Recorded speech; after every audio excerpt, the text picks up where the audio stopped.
What is going on, everybody? Welcome to the Awesemo.com NFL Strategy Show presented by Jock Market. Talking Showdown today. True barn burner on Thursday Night Football between the Jacksonville Jaguars and the Cincinnati Bengals. But guess what? We don't care if it's a good game on paper or not. We care if it's a game where you can win money, and, well, you can because there's $1 million up top. There's just massive prize pools every single Showdown slate. You really can't beat it at this point. I'm Dave Loughran on Twitter at Laffy_D. Hit me up. And while you're there, say hello to your boy, Matt Gajeski at Matt_Gajeski, running it back once again. We'll be here all season. Matt, Jaguars, Cincinnati Bengals.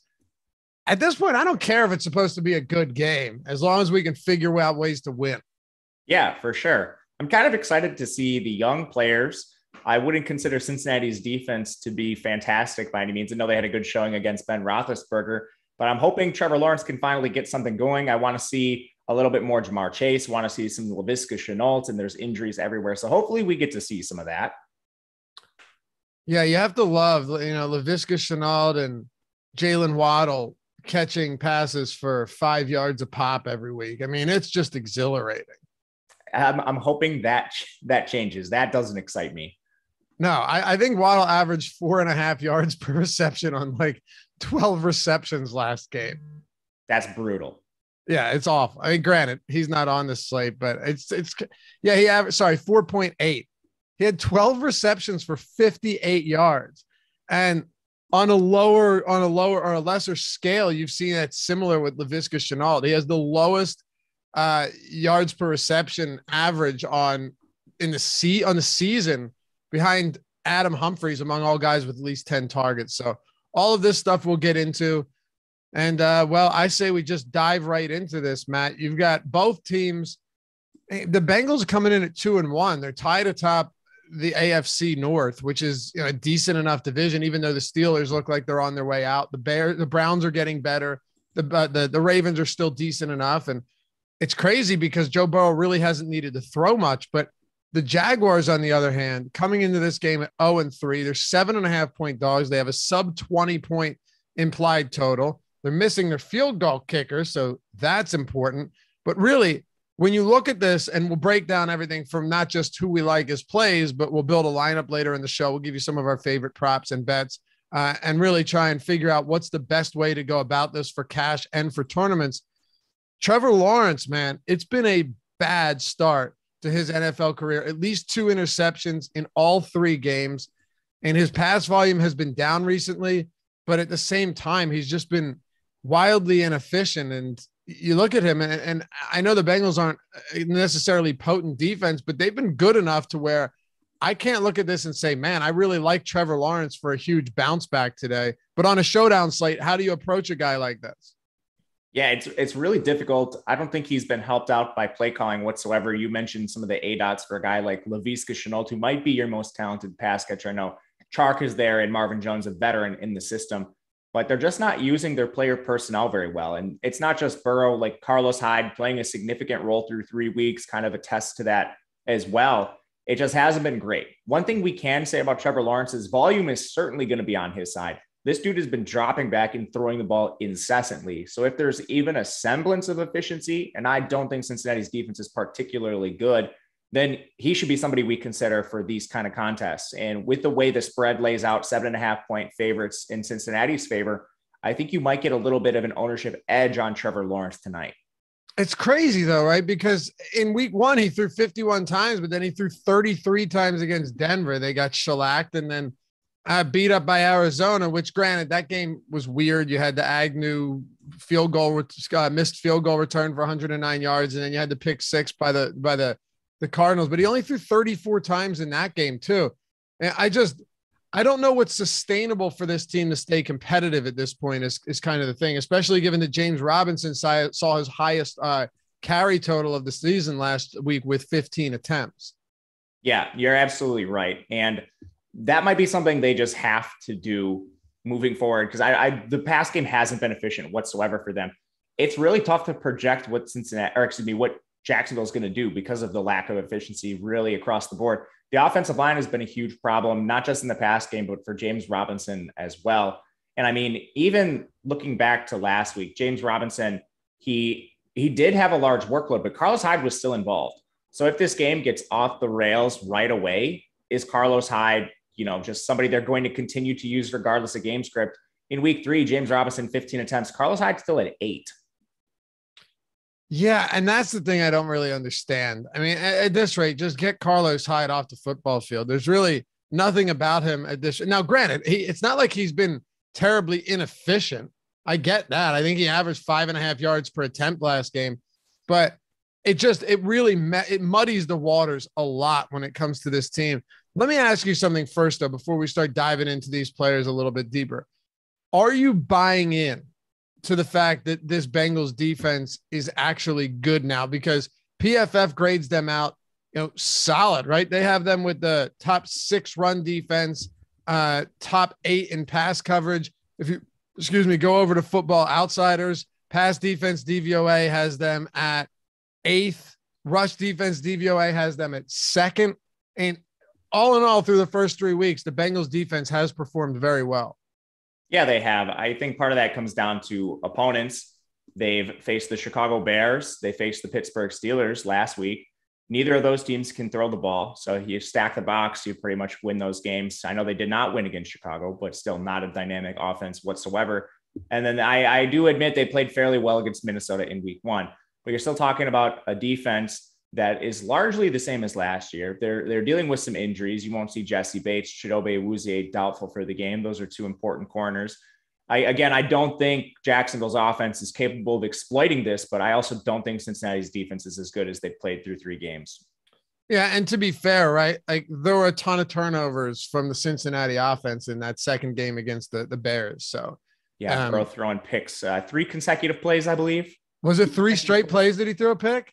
It was either 2 or 3. It was atrocious. Wow. Yeah, so that's not going to help you out in terms of winning. They only allowed 20 points. So, but they put the Bears in good field position, and the rest was history. But when it comes to the pass catchers, Marvin Jones has been the most reliable by far pass catching option on this team. I mean, at this rate, it's not even close. He has 4 of their 6 red zone targets. He has their only targets inside the 10-yard line, multiple. He has a 24% target share. All of that is pretty appealing.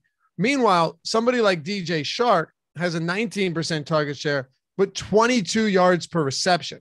The reason I bring that up is, Marvin Jones, it isn't to say that he hasn't been catching 11.4 yards per reception. His ADOT is 12.8 yards. Not bad. But Shark has been the guy that has been taking the top off when given the opportunity, but also a lot more volatile because Trevor Lawrence has been so weak at being able to get them the ball consistently. So I think there's an interesting dynamic here. Marvin Jones is your safe guy. You're going to see the targets. You're going to get the receptions, and you're probably going to see red zone targets as well, while DJ Shark is the guy that maybe you see that 50-yard touchdown that changes everything on this slate. I agree with you. And I think as far as DFS goes, Marvin Jones is your safer play. They're in a pretty similar price range. You have, especially on DraftKings, Marvin Jones at 8,600, DJ Chark at 72. I think that makes sense given the consistency we've seen with Marvin Jones. And that's kind of how he's played throughout his career, even with Detroit. He's never really been that elite option as long as he's not scoring 3 touchdowns on Thanksgiving, but that's nor here nor there. You can tell I did lose some money on that back in Thanksgiving. But I feel like he always scores 3 touchdowns on Thanksgiving. Couple things you can guarantee: David Blau or whoever the 3rd string quarterback for the Lions will play, and Marvin Jones will score 3 touchdowns. Right. Exactly. But you're right. Adrian Peterson will vulture 2 touchdowns at the goal line from DeAndre Swift. Whoever's playing on Thanksgiving this year, you mark my words, Adrian Peterson will be suiting up for them. Yeah. Oh yeah. No doubt. DJ Chark, though, like you mentioned, I do think better days are ahead for him. He's not too far behind Marvin Jones in targets on the season, which I think is solid. He's just 6 behind him. He has been getting targeted more downfield. And Trevor Lawrence was a solid deep ball thrower in college. I think he dealt with a better offensive line play comparatively. But DJ Chark, with the target volume he's seen, I think you can look to him primarily in GPPs.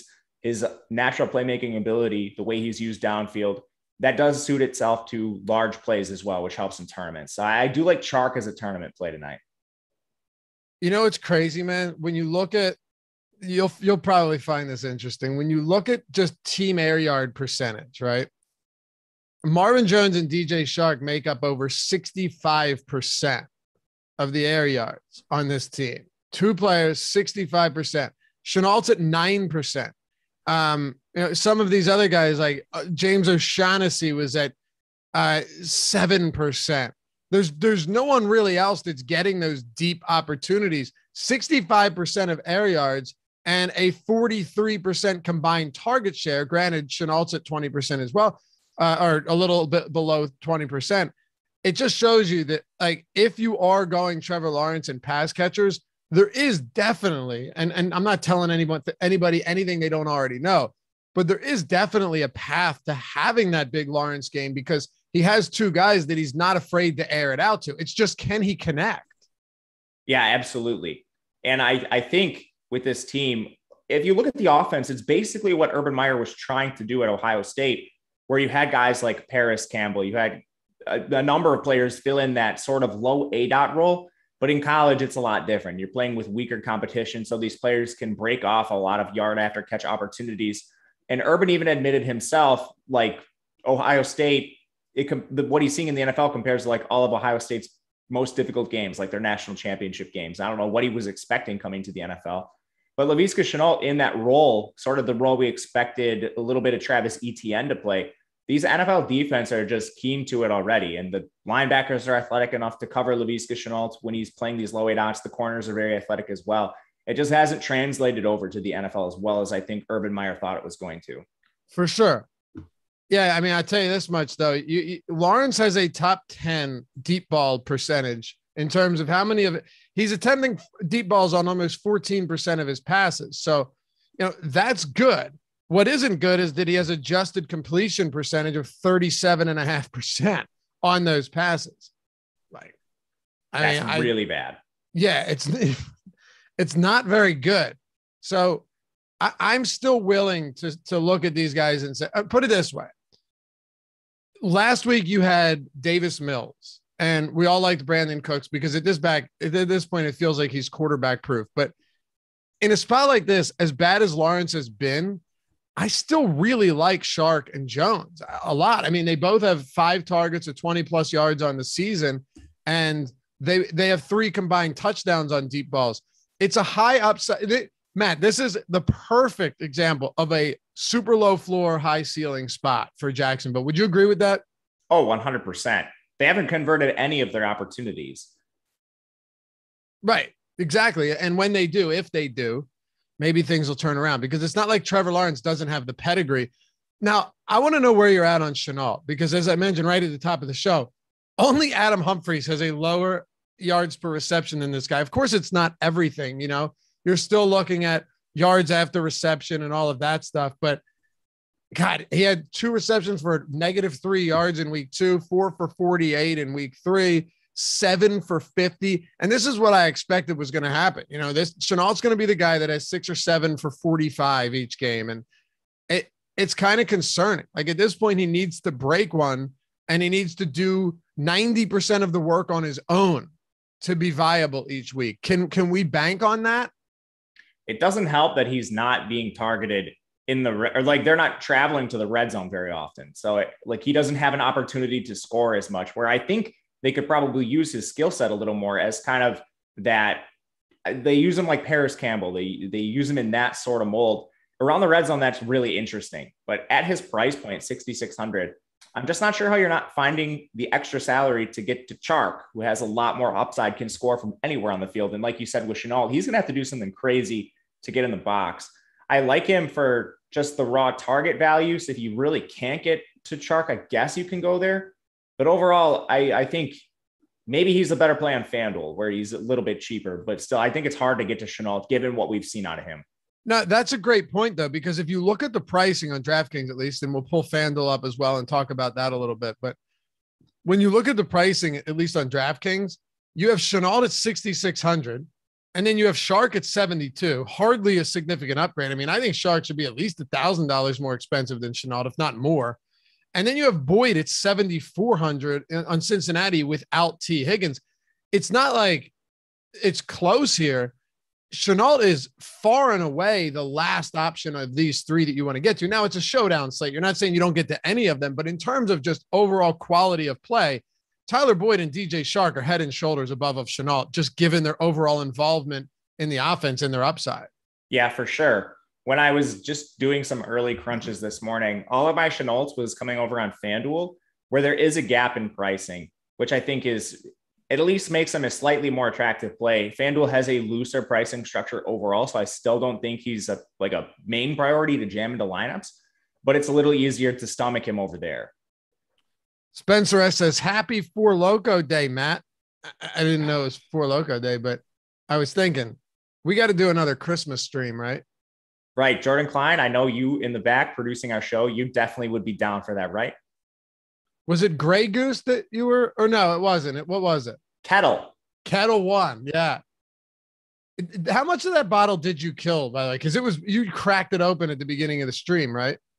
It was like 90% of it. Yeah. Were you on the West Coast or were you in Chicago? I was in the West Coast, and my whole rest of my day was shot. Wait, so it was like 8 a.m. God, that was a blast. I hope you guys will hang out with us when we do that. Christmas will be here before you know it. I mean, it's only 3 months away, so less than 3 months away. So yeah, it's coming up. And you chugged the four. Yeah, we had a blast. We had a lot. Like we were supposed to talk about some of the slates, and none of that happened. But it was a lot more fun that way. And it's only fun because you guys hang out with us all the time when we do stuff like that. So appreciate you being with us as always. I forgot to mention it at the top. Hit that thumbs up if you haven't done so yet. We got 220 watching right now. Nice. We're less than 20 minutes in here. So making good, solid pace there. Hammer that thumbs up. And hey, help us get to 60K. We crossed 59.9. So we're less than 100 away. I can't see the exact number, but we're less than 100 subscribers away from getting to 60,000. Now, if you don't like this stuff and you just stumbled upon it and realized that, it's a horrible decision and now you're scarred and the rest of your day is ruined because you came across this channel, then I would suggest not subscribe. But if you like this content and you want to see more of it and you want to help support us and you like hanging out with us every day, well, hit that subscribe button and the notification bell. And of course, if you see those badges, Jordan, I see you got your 6-month badge. Very nice, sir. Looks nice on you. All those badges and the custom emojis, you can hit that join button down below if you want to do that as well. OMG, I guess that's LOLs, LOWLS, $20 super chat. Thanks, brother. Matt, all he wanted to say was thanks, fellas. Appreciate you. It's very, very kind this morning. Thank you very much. Very kind. Starting our day off. Starting our day off well. Sterling says, yeah, Jordan was drunk before the stream, I feel like. Yeah, it was I think he started talking shit on Wisconsin too. Oh yeah. He was giving me heat for my apartment. Yeah, it was too good, man. We got to run that back. But all right. So we hit on the receivers for Jacksonville. Now, as far as the rest of this team goes, Matt, you've got not a lot. James O'Shaughnessy, who was, moderately involved before he hit the IR with 8 targets in week 1, is out. So Dan Arnold comes in that trade for CJ Henderson, which seemed kind of crazy. Is Dan Arnold somebody that we should at least be talking about or considering today in his first game with the Jacksonville Jaguars? You'd have to expect he'd be limited a little bit just because of play calling. If they get into a situation where they're down and they have to run like up tempo and play from behind, can he really be out there if Burrow has to audible and do these things at the line of scrimmage? So I think there will be some acclimation time for him. I'm not sure how long, but like tight end's been a position of weakness. They do have Jacob Hollister on the roster, who he had 6 targets in their last game. Very inefficient, just like most of the Jacksonville pass catchers to this point. I think it'll be more of a timeshare between the two, but it's really hard to speculate on what Arnold's going to play coming over very early this week. I would expect just a rotational role to start. How crazy is it to captain Trevor Lawrence and also play the Bengals defense? It's a low scoring game environment. And I think if you're playing large field tournaments, you're just hoping for defensive scores, and that maybe it's even a special team score. So who knows if this even would affect Lawrence. I think at times when you have like Bengals defense, if they were to get a pick 6 or something, that can actually help Lawrence, as we've seen with like Jameis Winston at times. But I think that's the bull case for doing it. Obviously, you don't always want to consider this, especially low risk contest cash games. You're probably not going that route. But I think overall in tournaments, it is viable, especially with the total being pretty low here at 46. Yeah, I think in large field tournaments, it's very viable actually, because you put it perfectly. People don't. I think a lot of times people forget that if Trevor Lawrence throws an interception, it's only -1 for him, right? He only loses. He's only docked a point. If Cincinnati were to grab a pick six or a scoop and score or something like that, that is going to create a game environment where Trevor Lawrence has to throw more now. And it doesn't hurt him in terms of losing significant amount of points. So I don't think in large field tournaments, it's crazy at all. Honestly, I don't think it's the wildest idea. And as we saw in week 1, Lawrence doesn't have to be efficient to put up decent numbers. He still had 25 fantasy points in that game, despite throwing 3 interceptions. That's what I like. Oh, and another thing about Lawrence, Matt, just quickly, he actually isn't someone, he's not a statuesque quarterback. He can actually move. So he had 6 for 27 rushing last game, 2 for 21. If he were to have a 5 for 45 rushing game, it's certainly not out of the realm of possibility either. Absolutely not. I do like that about him. It's definitely a skill he has. And if anything, it just helps the floor with Trevor Lawrence. I like him more as a flex play, but if you're playing large field tournaments, I still think there's an edge putting him in the captain, particularly on FanDuel where that typically scores a little bit better. But even on DraftKings, he's coming in as the 5th most owned captain, which is pretty ridiculous for a quarterback. It is. I agree. Last week, we saw Marvin Jones got 8 targets. James Robinson saw 6. Jacob Hollister saw 6. And then Shark and Chenault saw 4 apiece. Who else do we like, or do we at least want to consider in the passing game? And then we'll talk running backs. Man, I think you're probably not considering anybody else for the most part. And it's because there's a certain value play on Cincinnati who people should be considering a lot. But if you're just looking into the true depths of this team, they use multiple tight ends. They're going to continue to do so. They had Chris Manhertz out there for 37% of snaps, no targets for him. He's mostly a blocker. Luke Farrell is Urban Meyer's boy from Ohio State. He played 25% of the snaps, 1 target. Philip Dorsett is a situational player. He had a target. But again, I don't think you need to play any of those guys because of what we have on the Cincinnati side for value. All right. So we're talking James Robinson. You have seen his workload increase recently, which is encouraging. But like you said, Carlos Hyde still saw 8 carries last game. So, of those 23 between the two, it's not exactly like James Robinson was the bell cow here. He saw 50, or I'm sorry, what was it? He had 15, right? Yes. Yeah. So 65% of carries between the two. Not bad, but it's not 85% either. He was targeted 6 times, though, and saw 21 total touches.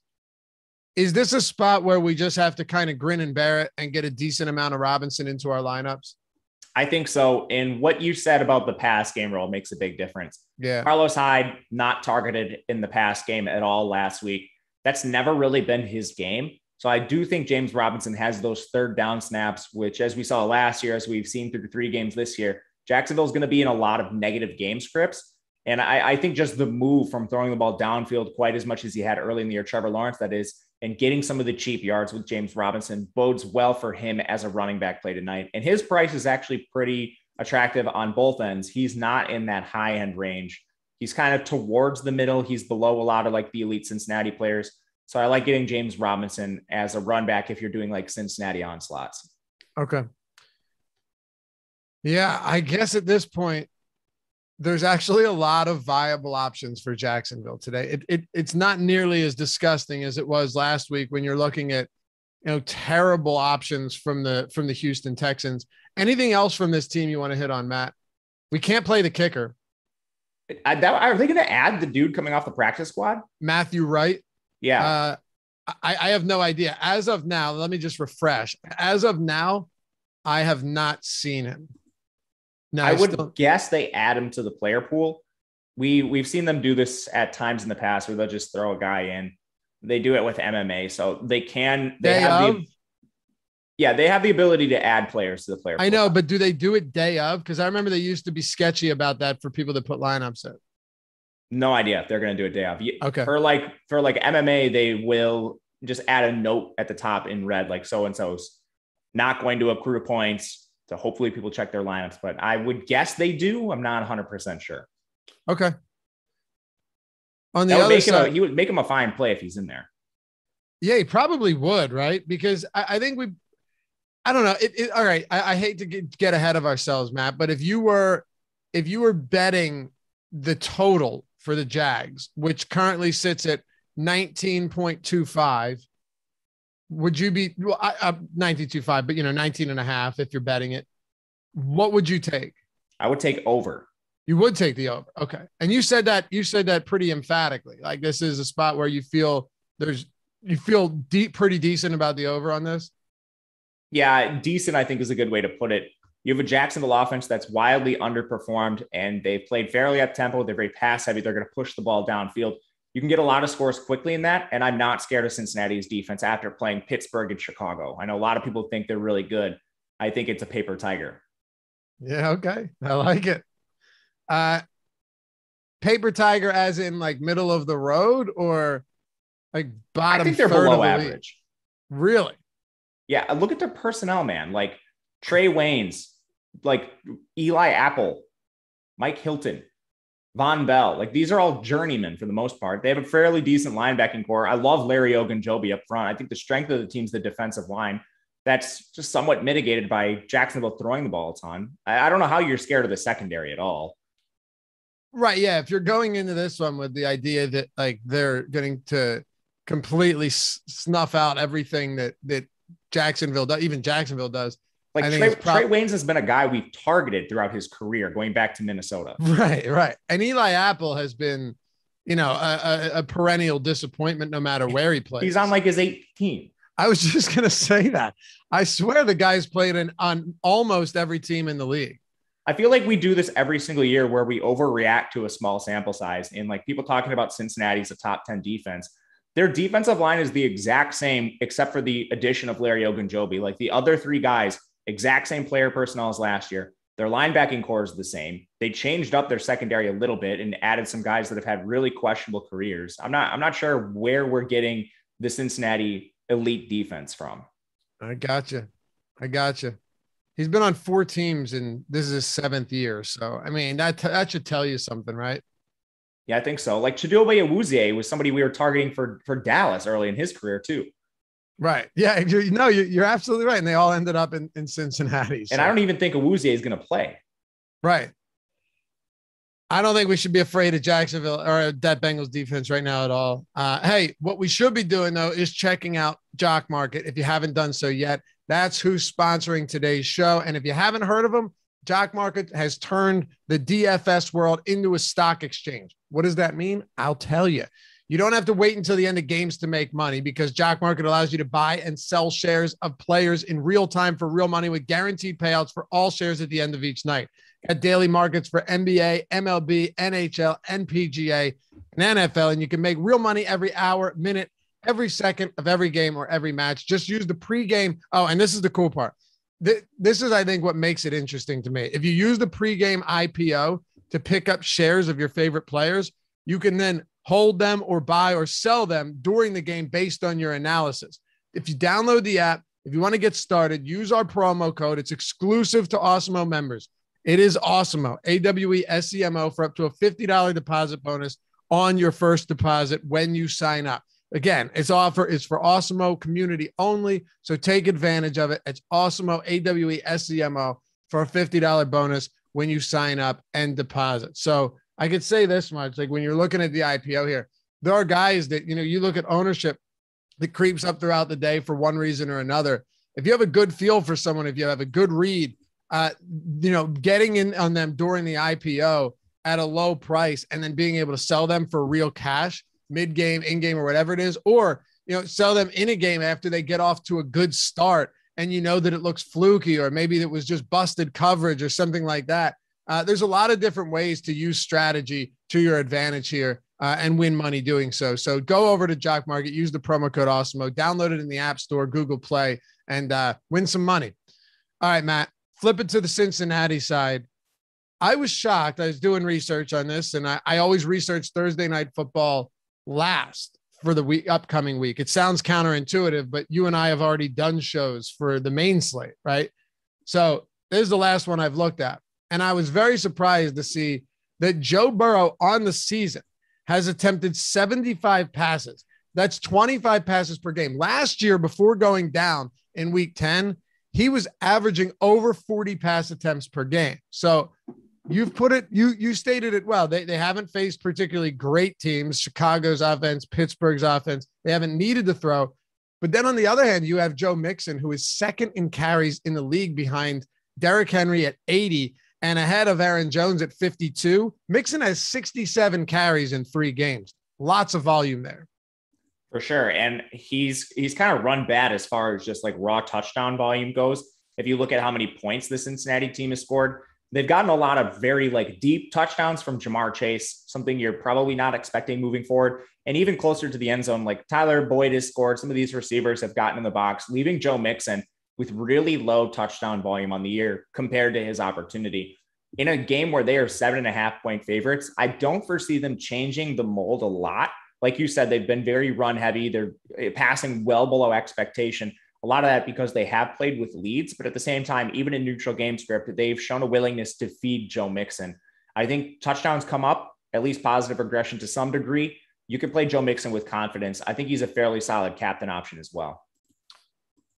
So when it comes to Burrow having no T. Higgins and Jamar Chase, who's just been wildly efficient, I mean, this is kind of the biggest question I have for you. And someone just mentioned it in chat. Who was it? Tell me it was Antoine. Oh, it was Antoine. Antoine Murphy says Chase is the easiest fade out of any of the pay-up options. I'm not willing to go that far, but I will say this much.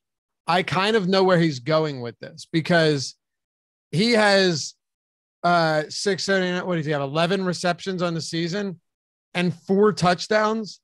And he's been targeted 16 times, which sure, works out to like a 22 or so % target share, but that's on an offense that's been throwing at a low clip and likely won't have to throw a ton today. So if you look at that touchdown rate, that's inflated Jamar Chase's numbers. And granted, he's made some beautiful grabs. He's had some very long touchdowns. I'm taking nothing away from him, but it is a low volume offense right now in the passing game.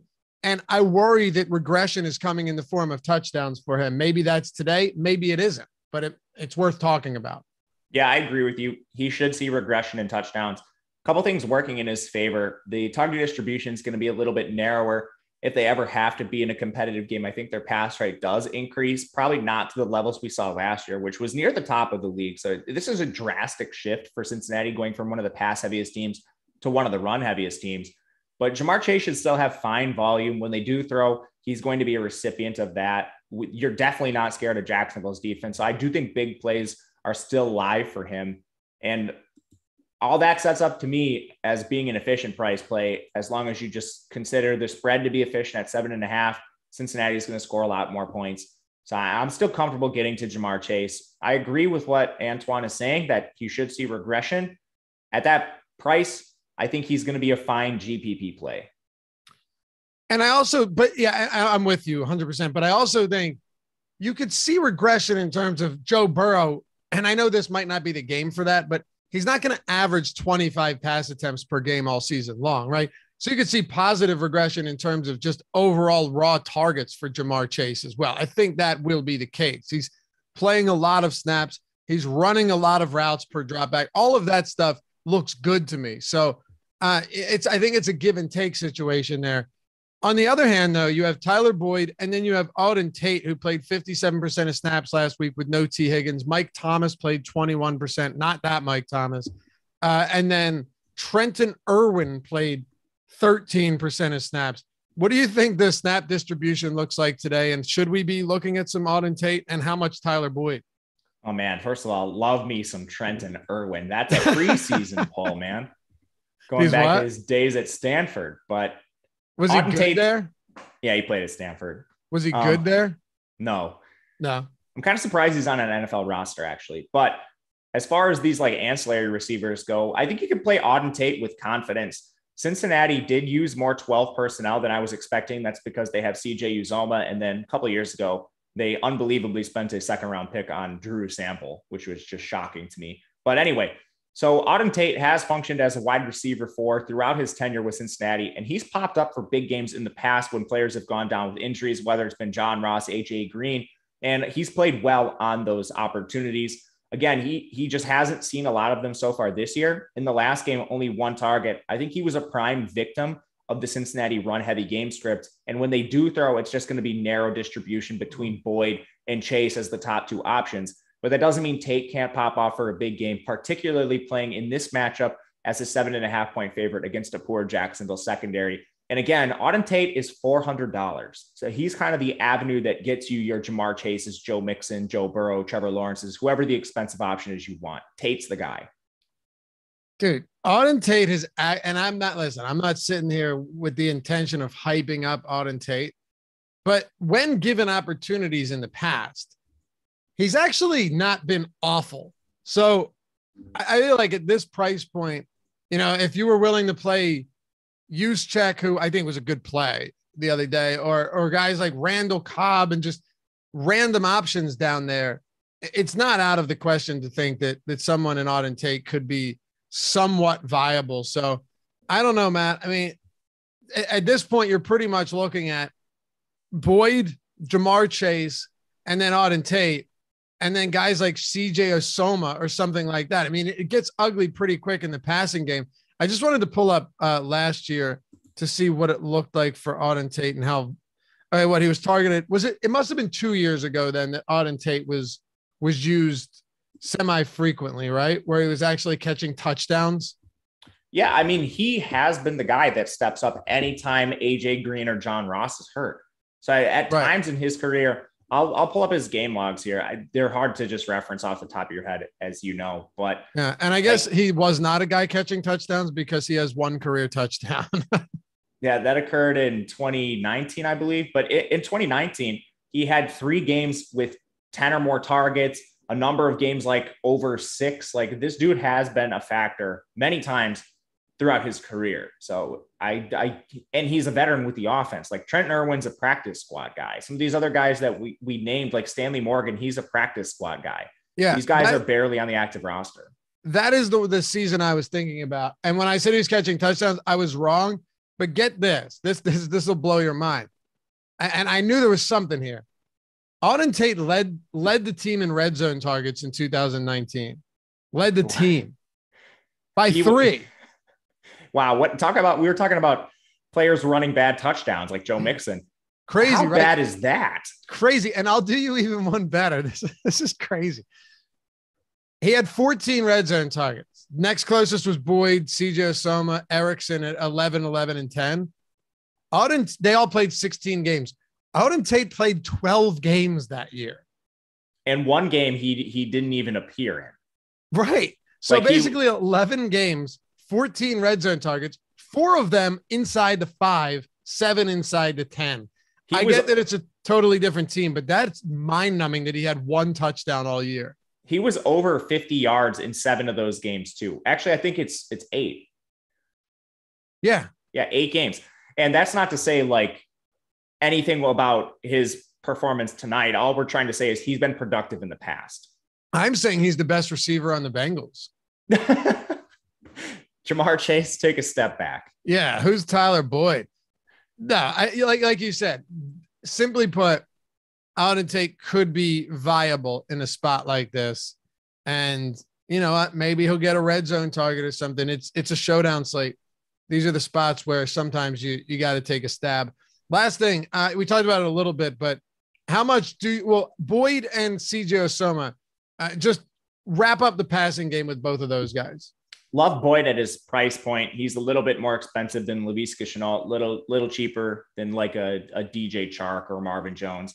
He's going to benefit significantly from the absence of T. Higgins. It was really just Boyd and Jamar Chase getting any sort of targets last week. So I'm still confident in Boyd. The narrow target distribution certainly helps him.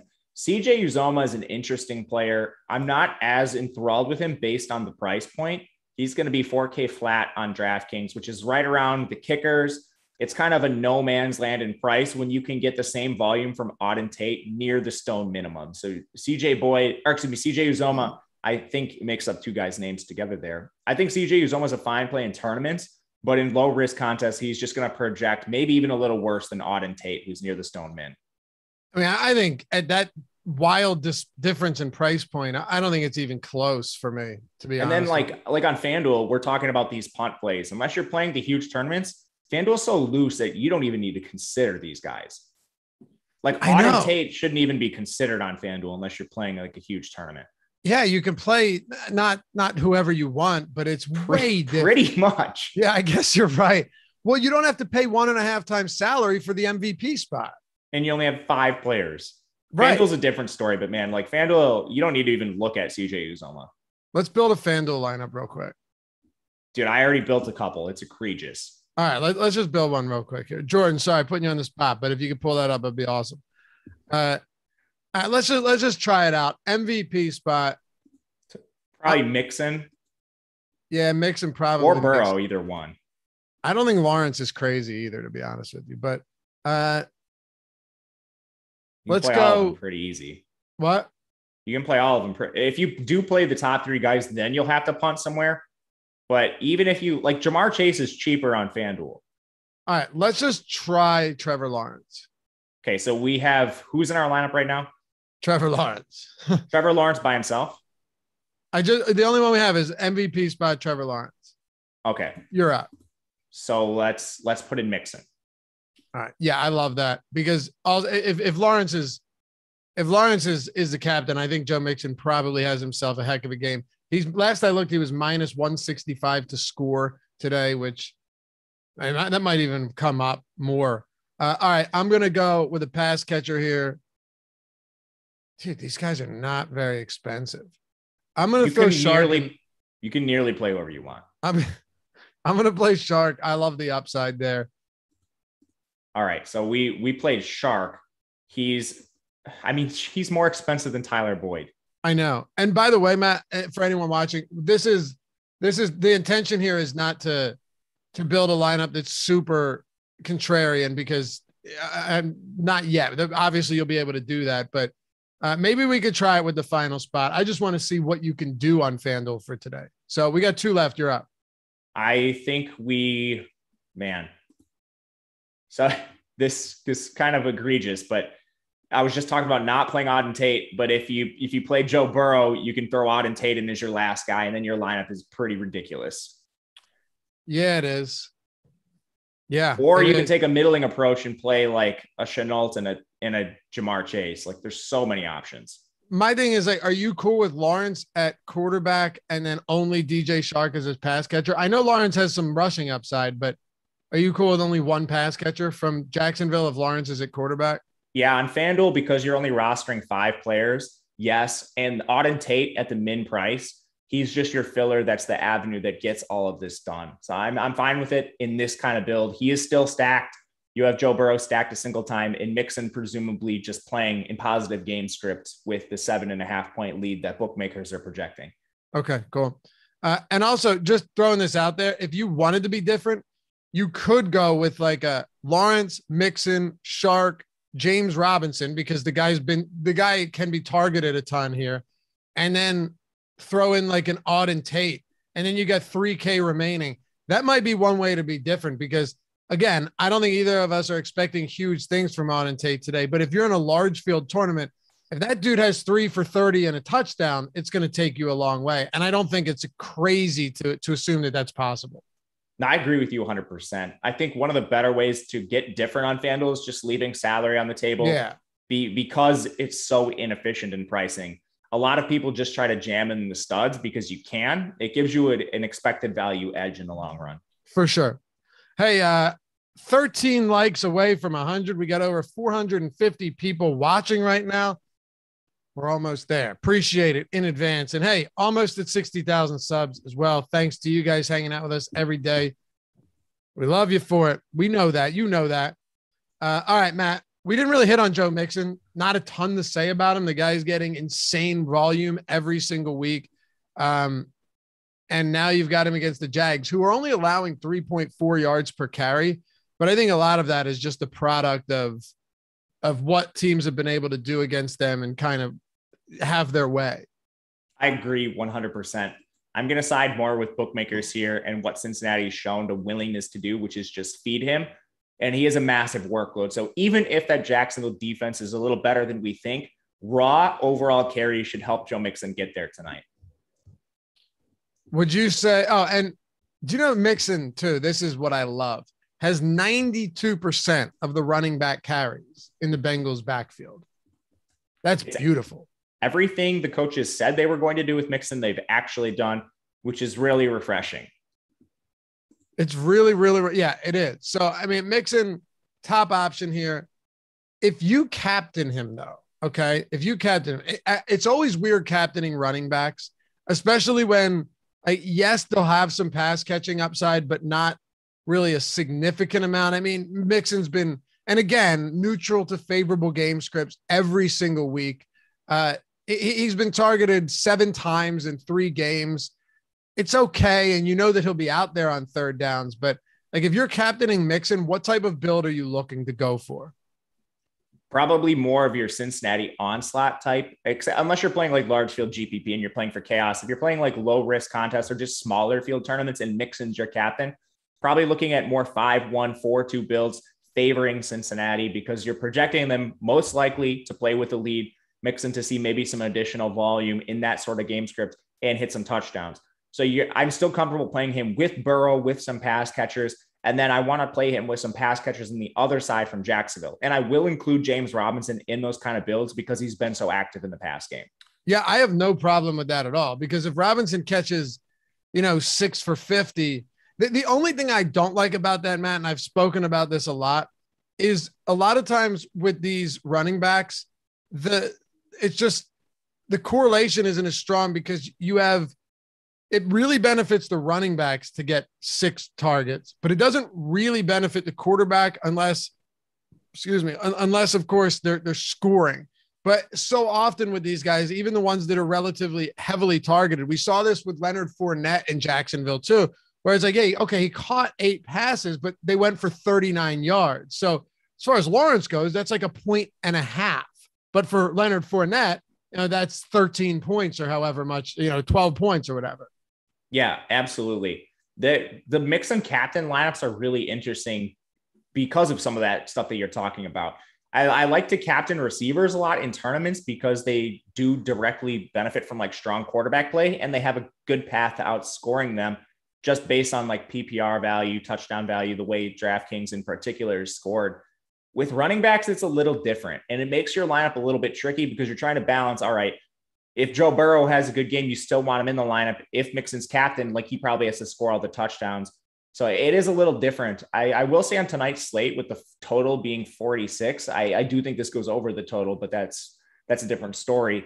I think you can get away with lineups that have 1 quarterback builds in your large field tournaments in the past. We have seen game scripts where, it goes under the total, maybe unlike expectation where there are lineups with no quarterbacks.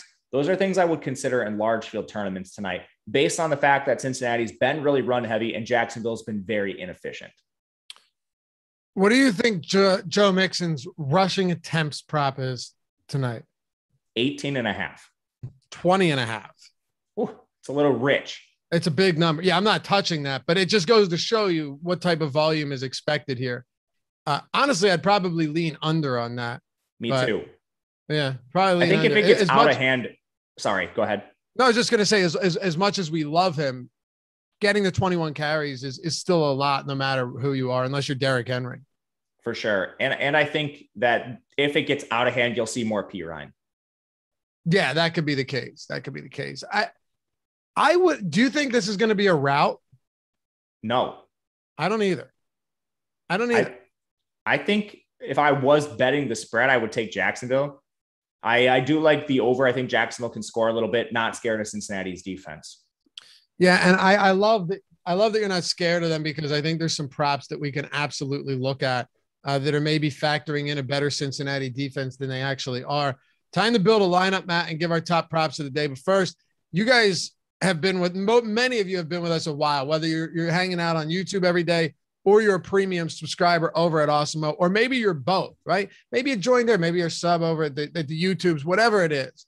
If you haven't signed up at Awesemo yet and you want to check it out, you want to get a taste of what we talk about, the ownership, the player projections, the top stack tool, the boom bust tool, and all of that stuff, well, we got you covered, man. All of that over at Awesemo. If you want to get for an entire week, Awesemo Plus Platinum, and that's not just for NFL. You're talking baseball still going, basketball's coming up, PGA, NASCAR, MMA, esports, everything. If they have contests for it, we have content for it. All of these tools built by Awesemo himself, Alex Baker, #1 ranked DFS player out there who's won a ton of money, millions, as a matter of fact, using these very tools.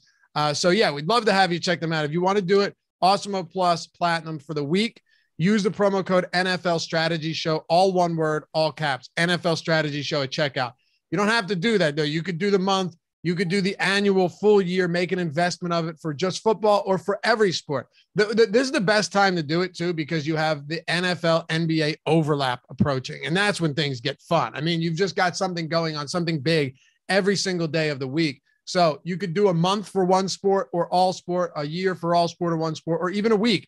And if you want to get the Fantasy Cruncher add-on, it used to just be monthly or annual. Now it is weekly as well. So if you use the NFL Strategy Show promo code to get the 25% off your first week of Awesemo Plus Platinum, you can also get a week of Fantasy Cruncher and not have to worry about getting the month or not being able to make that work. So check it out. And if you do decide to sign up, go in the Slack chat. Be sure to join the Slack chat. Use the premium office hours channel where each and every day you've got the pros answering your questions in there and just a cool community to hang out and talk DFS, betting, fantasy football, whatever it is, because we love this shit.